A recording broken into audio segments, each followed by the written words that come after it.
BJP अध्यक्ष JP Nadda के सामने मुख्यमंत्री रेखा गुप्ता ने दिया शानदार भाषण।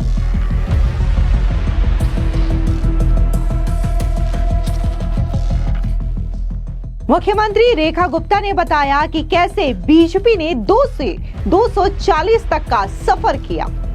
2 लाइनें अध्यक्ष जी मुझे याद आती है कि 2 से 240 का ये जो सफर रहा कि इस नदी की धार से ठंडी हवा आती तो है, नाव छोटी ही सही लहरों से टकराती तो है, ढूंढ लाओ कहीं से एक चिंगारी है साथियों, इस दिए में तेल से भीगी हुई बाती तो है, तेल से भीगी हुई बाती तो है। रेखा गुप्ता ने कहा 2014 में जो चिंगारी मिली उसके बाद पूरे देश में रोशनी का माहौल बनता गया। एक चिंगारी, एक लो जो हमें 2014 में मिली, उसके बाद तो रोशनी का माहौल बढ़ता गया। मुख्यमंत्री रेखा ने बताया दिल्ली में बीजेपी की जीत का मंत्र।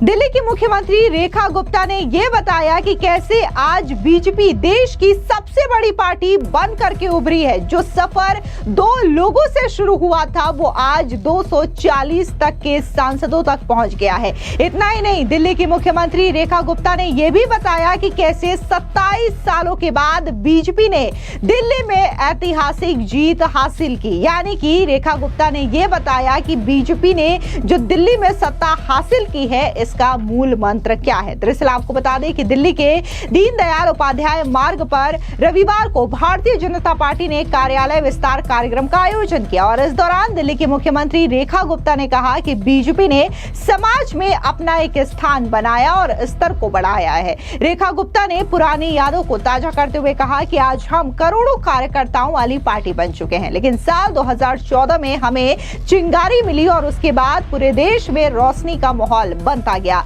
आज 21 राज्यों में हमारी सरकार, सबसे अधिक संख्या में सांसद, विधायक और पार्षद मौजूद है। आपको बता दें कि मुख्यमंत्री रेखा गुप्ता ने अपने भाषण की शुरुआत एक शायरी सुनाने के साथ की। सुनिए क्या कुछ दिल्ली की मुख्यमंत्री रेखा गुप्ता ने कहा।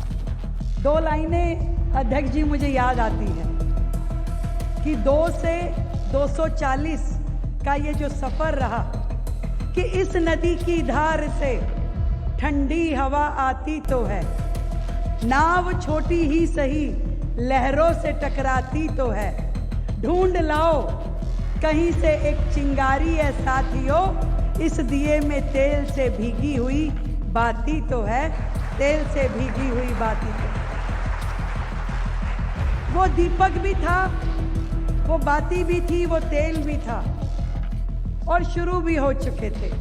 एक चिंगारी, एक लो जो हमें 2014 में मिली, उसके बाद तो रोशनी का माहौल बढ़ता गया। आज 21 राज्यों में हमारी सरकार, आज सबसे अधिक संख्या में सांसद, विधायक, पार्षद। साथ ही दिल्ली की मुख्यमंत्री रेखा गुप्ता ने कहा कि हम उस पार्टी की बात कर रहे हैं जहां पर एक छोटे से कार्यकर्ताओं को बड़े बड़े पदों पर बिठाया जाता है। बीजेपी ने नियम, कायदा और बढ़ने का मार्ग सभी कार्यकर्ताओं को समान रूप से दिया है। पार्टी हमारे लिए एक परिवार है। कभी ऐसा नहीं लगता कि इस परिवार से बाहर जा करके हमें सुकून मिलेगा। सुनिए मुख्यमंत्री रेखा गुप्ता ने क्या कुछ कहा।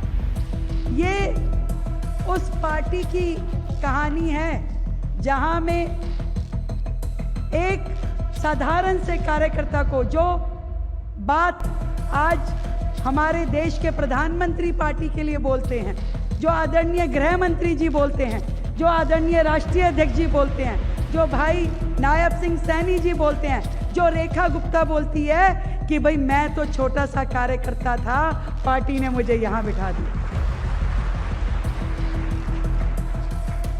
वो नियम, वो कायदा, वो बढ़ने का मार्ग भारतीय जनता पार्टी ने हम सब के लिए दिया और ये भारतीय जनता पार्टी हमारे लिए एक परिवार है। कभी ऐसा नहीं लगता कि इस परिवार से बाहर जाके हमें सुकून मिलता। आज हमारे सभी वरिष्ठ नेता कार्यकर्ता यहाँ बैठे हैं। हमारी पार्टी के अध्यक्ष दिल्ली प्रदेश भाई वीरेंद्र सचदेवा जी, हमारे मंत्री हर्ष मल्होत्रा जी, पूर्व अध्यक्ष मनोज तिवारी जी, हमारी दीदी अलका गुर्जर जी और बांसुरी जी। और मेरे लिए खुशी का अवसर इसलिए भी कि हरियाणा से भी हमारे सभी कार्यकर्ता, हमारे प्रदेश अध्यक्ष भाई मोहन जी, नायब सिंह जी, एक मेरा बड़ा परिवार, जहां मैं शादी से पहले से जुड़ी हूं और आज तक आज लग रहा है कि एक पूरे कुनबे का एक कार्यक्रम चल रहा है और सबके मन में खुशी है। इतना ही नहीं, दिल्ली की मुख्यमंत्री रेखा गुप्ता ने यह भी बताया कि जब हम एक कार्यकर्ता हुआ करते थे और पार्टी के राष्ट्रीय अध्यक्ष हमें हमारे नामों से पुकारा करते थे तो हमें सबसे ज्यादा अच्छा लगता था और इसी की वजह से शायद हम पार्टी को आगे बढ़ाने में इतनी ज्यादा मेहनत करते थे और इतनी ज्यादा ऊर्जा हमारे पास आती थी। इसी के साथ ही उन्होंने ये भी बताया कि आखिर पिछले 27 सालों से दिल्ली में जहां बीजेपी की सरकार नहीं बनी तो कैसे इस बार के विधानसभा चुनावों में बीजेपी ने ये शानदार जीत दिल्ली में हासिल की। सुनिए दिल्ली की मुख्यमंत्री रेखा गुप्ता का ये बयान। पार्टी के इस आधार को बढ़ते हुए देख करके, और ये भावनाओं के घर हैं, ये कोई एक पॉलिटिकल एक्टिविटीज का केंद्र नहीं है। दिल से जुड़े हैं हम, मन से जुड़े हैं हम। वो क्षण जब मैं मुख्यमंत्री के नाते भी यहाँ खड़ी हूँ, मैं उस क्षण को याद करती हूँ कि जब मैं कार्यालय में आती और सामने से राष्ट्रीय अध्यक्ष जी अगर गुजर रहे होते या सामने आमने हो जाते, वो नाम लेके पुकारते, हाँ रेखा ठीक हो। वो केवल एक सेंटेंस हमारी दिन भर की ऊर्जा का काम करता था। और आज उनके करने को, उनके मार्गदर्शन को, उनके संस्कारों को मैं अपने जीवन में भी सोचती हूँ कि मैं यदि जितने कार्यकर्ताओं के नाम जानती हूँ, मैं अगर उसको बोलूँगी उसको उतना ही अच्छा लगेगा जितना अध्यक्ष जी जब मुझे नाम से बुलाते थे तो मुझे अच्छा लगता।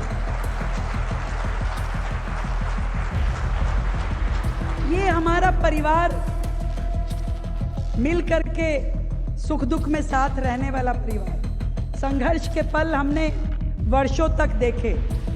इस संगठन के विस्तार के लिए कभी धूप में जले तो कभी बारिश में भीगे, और वर्षों की मेहनत के बाद इस बार जब दिल्ली में सरकार बनी तो मैं ये समझती हूँ ये हम सब की, पूरी पार्टी की, हमारे शीर्ष नेतृत्व की, हमारे आसपास का राज्य जो हमारा एक बड़ा परिवार है, सब ने मिलकर के ताकत लगाई और एक ही ध्येय के साथ कि इस बार दिल्ली जीतनी है तो दिल्ली जीती गई। और आज ये कार्यालयों का निर्माण हम सब के लिए बड़ी खुशी का अवसर है। ये दिखा रहा है कि हमारा आधार, हमारी मजबूती लगातार रोज बढ़ रही है।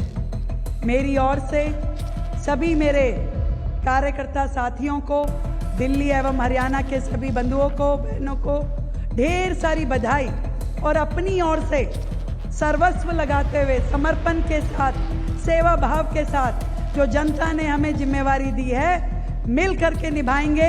ये वादा अपने आप से करते हैं, पार्टी से करते हैं और आदरणीय अध्यक्ष जी से करते हैं। भारत माता की, भारतीय जनता पार्टी, भारतीय जनता पार्टी। बहुत बहुत धन्यवाद। बहुत बहुत धन्यवाद। अब मैं बुला रहा हूं जिनके नेतृत्व में तीसरी बार हरियाणा में सरकार बनी है, ऐसे हरियाणा के मुख्यमंत्री श्री नायब सिंह सैनी जी को एक बार जोरदार तालियों के साथ अभिनंदन करें। श्री नायब सिंह सैनी जी। दरअसल आपको बता दें कि इस प्रोग्राम का आयोजन जो है वो डॉक्टर श्यामा प्रसाद मुखर्जी को श्रद्धांजलि देने के लिए की गई थी, क्योंकि डॉक्टर श्यामा प्रसाद मुखर्जी की जन्म जयंती देश मना रहा है। डॉक्टर श्यामा प्रसाद मुखर्जी एक प्रखर वक्ता के साथ साथ महान शिक्षाविद, राष्ट्रवादी नेता एवं स्वतंत्रता सेनानी और जनसंघ के संस्थापक भी थे। श्यामा प्रसाद मुखर्जी ने संविधान में कश्मीर को अनुच्छेद 370 के जरिए अलग दर्जा देने के प्रयास किए जाने के बाद उनके द्वारा ही उस समय एक देश में 2 प्रधान 2 विधान 2 निशान नहीं चलने देंगे का नारा दे करके इसका पुरजोर विरोध किया था। आपको बता दें कि 6 जुलाई 1901 को जन्मे डॉक्टर श्यामा प्रसाद मुखर्जी भारतीय राजनीति, शिक्षा और राष्ट्रवाद के इतिहास में एक अमिट अध्याय है। देश उनकी 125वीं जयंती मना रहा है। डॉक्टर श्यामा प्रसाद मुखर्जी का जन्म कोलकाता के एक प्रतिष्ठित और शिक्षित परिवार में हुआ। मुखर्जी की शुरुआती पढ़ाई कोलकाता में हुई। केवल 23 वर्ष की आयु में वो कानून में स्नातक बन गए। फिर इंग्लैंड से बैरिस्टर की उपाधि हासिल की। 26 साल की आयु में वे कोलकाता विश्वविद्यालय के सबसे युवा उप कुलपति बने। ये आज के दौर में भी एक अपने आप में रिकॉर्ड है। श्यामा प्रसाद मुखर्जी ने नेहरू मंत्रिमंडल में रहते हुए कश्मीर धर्म और राष्ट्रवाद से जुड़े मुद्दे पर अपनी स्पष्ट और साहसिक राय दी। हालांकि उनके और नेहरू के बीच वैचारिक मतभेद थे, विशेषकर जम्मू कश्मीर के विशेष दर्जे यानी कि अनुच्छेद 370 के विषय में। श्यामा प्रसाद मुखर्जी ने कश्मीर और नेहरू की नीतियों से असहमति के कारण 1950 में मंत्रिमंडल से इस्तीफा भी दे दिया। उनका मानना था कि अनुच्छेद 370 भारत की एकता और अखंडता के लिए बड़ा खतरा है। हालांकि साल 2019 में मोदी सरकार ने अनुच्छेद 370 को जम्मू कश्मीर से निरस्त कर दिया। आपको बता दें कि 1991 में श्यामा प्रसाद मुखर्जी ने भारतीय जनसंघ की स्थापना की और यही आगे चल करके भारतीय जनता पार्टी के रूप में विकसित हुई और आज भारतीय जनता पार्टी न सिर्फ देश बल्कि विश्व की सबसे बड़ी पार्टी है जिनके पास करोड़ों में कार्यकर्ता है। फिलहाल इस पूरी खबर पर आपकी क्या राय है, कमेंट सेक्शन में जरूर बताएं। धन्यवाद।